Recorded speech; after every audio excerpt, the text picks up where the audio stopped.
Bienvenidos otra semana más a Master Photo. Hoy os enseñaremos a dominar vuestra reflex en modo manual.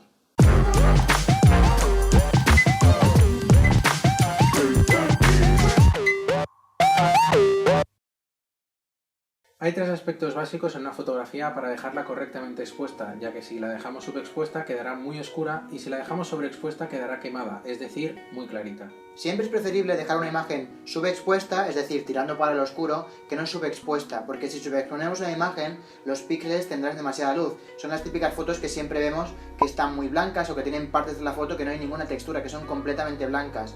De tal manera que no podremos, aun retocándola con Photoshop, devolver a esos píxeles el color que tenían o la textura que tenían. En cambio, si tiramos subexpuesta y tiramos quizás en algún formato tipo RAW, del que ya hablaremos más adelante, pues podremos recuperar esas sombras. Comenzaremos con la velocidad de obturación, que es el tiempo que el espejo permanece arriba y el sensor capta la luz. A más tiempo permanezca arriba, más tiempo captará el sensor la luz y más clarita quedará la imagen. Por eso hay que ajustar los otros parámetros para configurar la imagen en respecto a esa velocidad de obturación, que es básicamente, podríamos decir, el principal de los elementos que hay que controlar. Es muy importante saber el tipo de fotografía que se va a hacer antes de escoger la velocidad de obturación. Es un parámetro que tiene que ser muy preciso, sobre todo si vamos a hacer fotografía de deportes o en un sujeto que se esté moviendo, y tenemos que ajustar la velocidad de obturación normalmente tirando a lo rápido para que el espejo esté muy poco tiempo arriba y le dé tiempo a captar la imagen bien sin que el sujeto salga movido. La unidad de medida de este parámetro se expresa en fracciones de segundo. Por ejemplo, 1 partido 60 sería una sesentésima parte de segundo. Se considera que por debajo de 1 partido 60 es una velocidad baja, ideal para condiciones con poca luz. De 1,60 hacia arriba sería lo ideal para congelar una imagen, ya sea para un sujeto que está en movimiento o para fotografía deportiva. A velocidades bajas lo bueno que nos da es mucha más luz, pero a cambio nos quita nitidez en los sujetos, ya que el espejo está mucho más tiempo arriba y entonces se quedarán mucho más movidos. Por eso es importante saber si un objetivo que vamos a comprar está estabilizado o no, porque si está estabilizado, cuando tiremos a bajas luces, los objetos quedarán mucho más nítidos. Todo lo contrario que pasa con velocidades altas, ya que perdemos mucha luz pero ganamos en nitidez. La imagen se quedará congelada y no es importante, tanto como en velocidades bajas, el tener un objetivo estabilizado.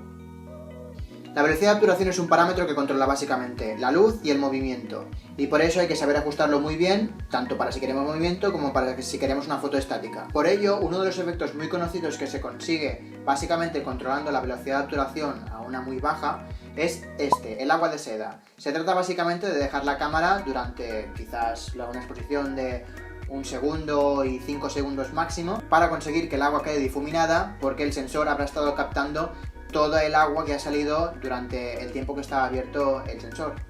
También con un poquito de creatividad podemos conseguir fotos como esta, que se han logrado utilizando una velocidad de obturación media y siguiendo el objetivo con la lente para no perder el objetivo principal y que quede perfectamente nítido, aunque con el fondo desenfocado.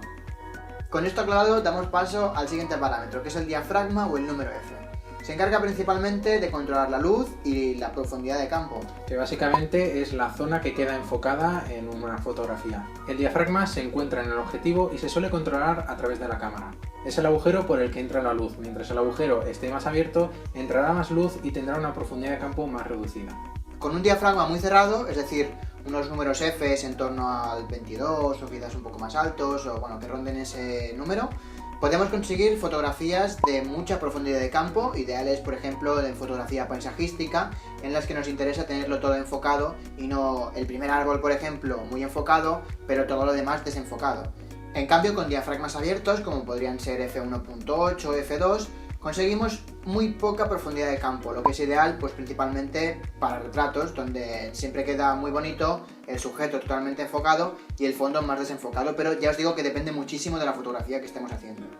El diafragma es una cosa que hay que tener muy en cuenta a la hora de comprar un objetivo, porque jamás podremos variar sus condiciones máximas y mínimas, es decir, la abertura máxima y mínima que tenga el diafragma. Nos viene indicado en 1 2 puntos seguido de la abertura máxima de ese objetivo. Al ser un punto tan diferenciador entre un objetivo u otro, se suele incluir ya en el mismo nombre. Por ejemplo, el objetivo que ahora mismo estamos usando para grabar es el 50mm 1.8 de Canon. El 1.8 en este caso sería la abertura máxima de diafragma. Pasamos entonces con el último de los parámetros a tener en cuenta a la hora de realizar una fotografía en modo manual, la ISO. Esto se debe a que antiguamente los carretes tenían diferentes sensibilidades ISO para las escenas en cuestión. Con eso se conseguía captar más luz o menos, depende de la sensibilidad que hubiera escogido para ese carrete. En aquel entonces no se podía escoger una ISO diferente para cada fotografía dentro del mismo carrete, cosa que actualmente en digital sí que lo podemos hacer. Esto nos ayudará a acabar de ajustar correctamente la exposición de una fotografía. Por ejemplo, con una fotografía subexpuesta podemos ir aumentando la sensibilidad de ISO, lo cual aumentará la sensibilidad del sensor.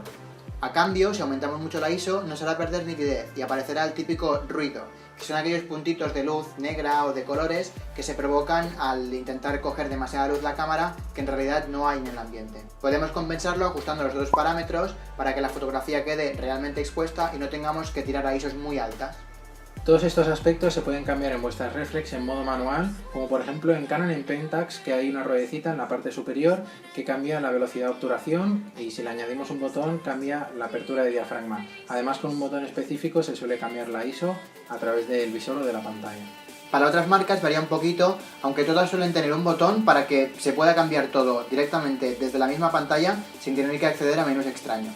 Aún así, es muy recomendable que reviséis el manual de vuestra cámara para que así sepáis muchísimo mejor las funciones que tiene. Y hasta aquí el vídeo de esta semana de Master Photo, esperamos que os haya gustado. Y sobre todo que hayáis aprendido mucho más en la fotografía técnica y podáis salir a experimentar. Nos vemos la semana que viene con un nuevo vídeo. Chao. Adiós. Bueno, pues hasta aquí el vídeo de hoy.